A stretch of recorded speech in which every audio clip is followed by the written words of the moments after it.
तो देखिए हम कल आपको बताए थे जो है उपमेय क्या है, उपमान क्या है। उपमान कम प्रसिद्ध होता है, उपमेय कम प्रसिद्ध होता है, उपमान जो है अधिक प्रसिद्ध होता है। हमने इसके बारे में जो है चर्चा किया था। तो देखिए हमने जैसा बताया, तलवार की तुलना नागिन से की जाती है, गर्दन की तुलना कमरू से की जाती है, वीरता की तुलना शेर से की जाती है, भौं की तुलना धनुष से की जाती है, बाल या केश की तुलना नागिन से की जाती है, चाल की तुलना हिरण से, चालाक की लोमड़ी से, और मुख की तुलना चंद्रमा से की जाती है, और तेज की तुलना सूर से की जाती है, बोली की तुलना कोयल की वाणी से की जाती है। ठीक है, तो हमने कल उपमेय और उपमान के बारे में बताया था। तो देखिए बच्चों, ये जो समय चल रहा है ये आपके जीवन का बहुत सुनहरा समय है, क्योंकि अब विद्यार्थी जीवन में जो है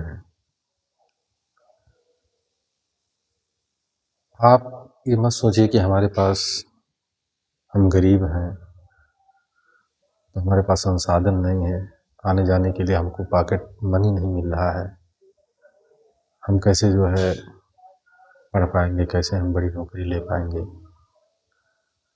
ऐसा कुछ नहीं है। आपने रामायण देखा होगा, रामायण में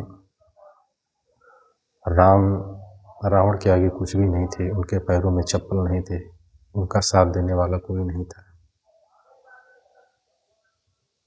लेकिन राम के अंदर क्या थी? राम के अंदर एक साधना थी। उनके पास साधन नहीं था, लेकिन उनके अंदर एक साधना की थी। और रावण इसलिए जो है हार गया क्योंकि उसके अंदर साधना नहीं थी। वह साधन पर निर्भर था, अपने सेना पर निर्भर था, अपने परिवार पर निर्भर था, अपनी चाटुकारिता के ऊपर, जो उनकी चाटुकार थी उसके दरबार में, उस पर निर्भर था। राम उसके सामने कुछ भी नहीं थे, राम अकेले दो भाई थे। लेकिन राम के अंदर एक साधना थी कि जो हमारी पत्नी को लेकर के गया है, वो अगर 7 समुंदर पार भी रहेगा तो मैं उसको मार गिराऊंगा, उसके घर में घुस के मारूंगा। और राम ने ऐसा किया, जबकि राम के पास कुछ भी नहीं था, उनके पैरों में चप्पल नहीं था।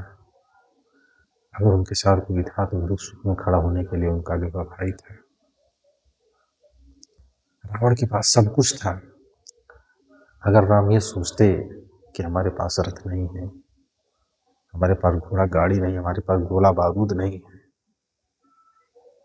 तो रावण पर कभी विजय नहीं प्राप्त कर सकते।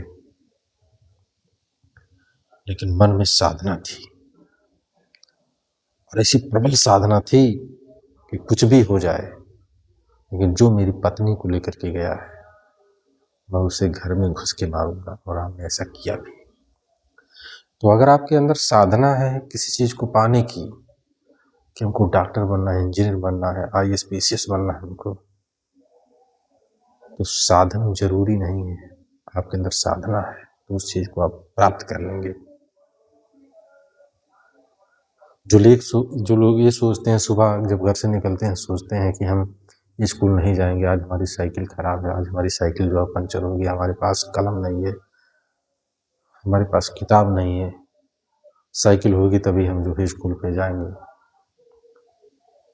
तो जो लोग साधन पर निर्भर हो जाएंगे तो कभी भी जो है उनके जीवन का जो एक लक्ष्य है उन्हें कभी नहीं प्राप्त कर सकते। लेकिन अगर आपके अंदर साधना है तो आप बड़ी से बड़ी चीज़ों को जो है प्राप्त कर लेंगे। आपके अंदर राम जैसी जो साधना होनी चाहिए, मर्यादा पुरुषोत्तम से राम जैसी आपके अंदर साधना होनी चाहिए। कबीरदास को देखिए, कबीरदास ने खुद कहा है, मच कागज छुओ नहीं, कलम गयो नहीं हाथ, ना तुमने अपने हाथ से कागज छुआ है, ना ही कलम छुआ है। लेकिन फिर भी हिंदी साहित्य में आज उनका नाम स्वर्ण अक्षरों में लिखा जाता है।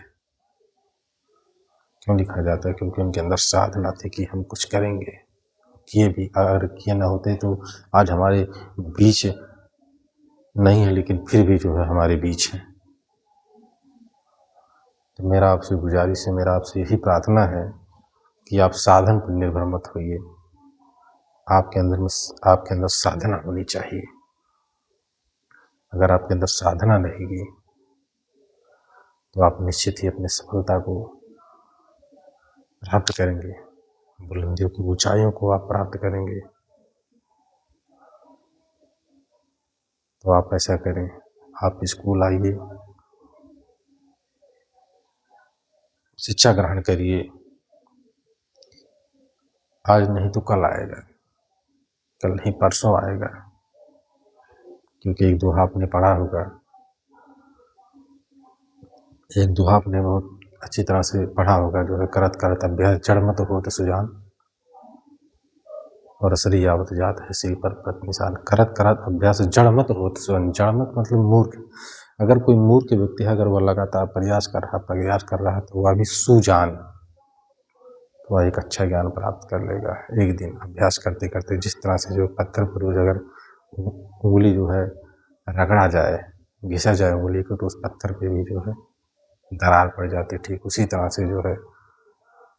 से जो है अगर आप अभ्यास करते हैं, निश्चित ही एक दिन उस अभ्यास के दौरान आपको जो वह चीज़ें जो है मिल जाएगी जिसके लिए आप अभ्यास कर रहे हैं। तो विद्यार्थी जीवन आपके जीवन का एक गोल्डन एज है, सुनहरा आयु है, सुनहरा अवसर है, और पढ़ाई से अच्छी चीज़ जो है दुनिया में कोई नहीं है। सबसे आसान चीज़ अगर कोई कुछ है अगर इस दुनिया में तो पढ़ाई है, और कठिन है तो यही पढ़ाई ही कठिन भी। अगर आप रोज पढ़ते हैं तो बहुत आसान है, अगर नहीं पढ़ते हैं तो बहुत कठिन भी है। चलिए ठीक है, इन्हीं शब्दों के साथ फिर हम कल मिलते हैं। धन्यवाद।